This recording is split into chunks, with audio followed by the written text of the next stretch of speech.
જય સ્વામિનારાયણ. સદગુરુ ગુણાતીતાનંદ સ્વામીની વાતો તો છે ને ભાઈ, આપણે વાંચતા વાંચતા વાંચતા વાંચતા આપણું મન એટલું બધું પરોવાઈ જાય ને કે બધું ભૂલે છે. સ્વામી કહે જેવો સત્સંગ છે તેવો તો જણાય જ નહીં,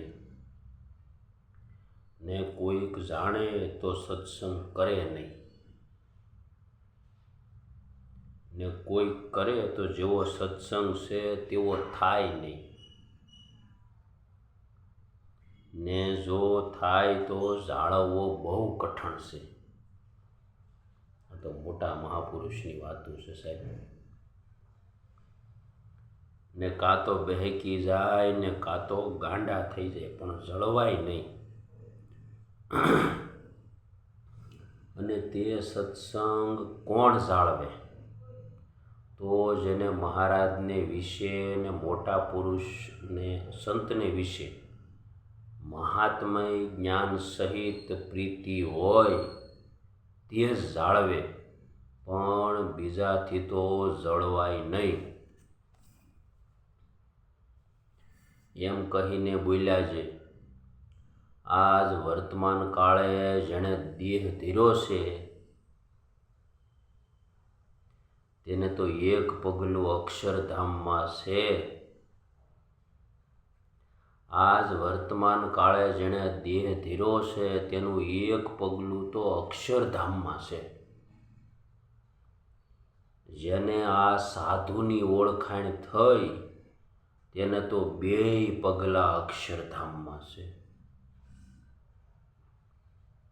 પણ જેને એ વાતનું જ્ઞાન નહીં તેને આ વાત સમજાય નહીં. ને આ સત્સંગમાં તો અનંત પ્રહલાદ ને અનંત અંબરીશ ને અનંત પર્વતભાઈ જેવા છે. અંબરીશ રાજા જેવા ને પર્વતભાઈ જેવા ને પ્રહલાદજી જેવા. સ્વામી કે અનંત છે, પણ સાધુ સમાગમ વિના જ્ઞાન થાય નહીં,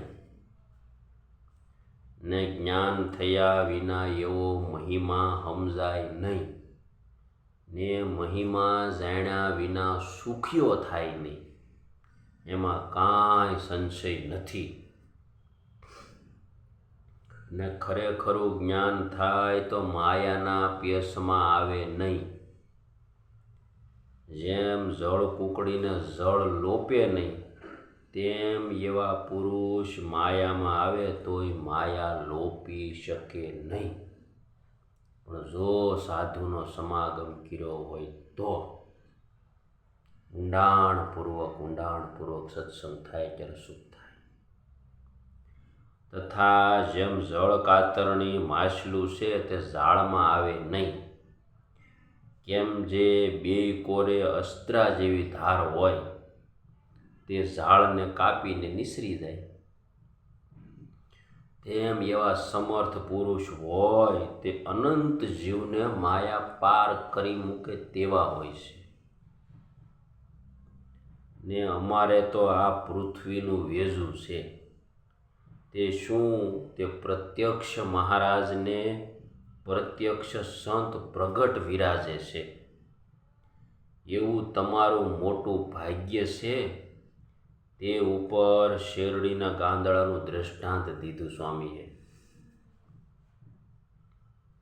જેમ શેરડીનો સાંઠો હોય તેનું થળિયું તે કઠણ હોય ને પીસું હોય તે મોળું હોય, ને વસલી ગાંદડી હોય તે મીઠી હોય, તેમ તમારે પ્રભુ ભજવામાં આજ સાનુકૂળ છે.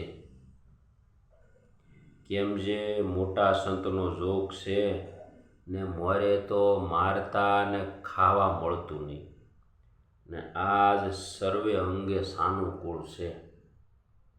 તે પ્રભુ ભજી લેવા પણ આળસુ થવું નહીં.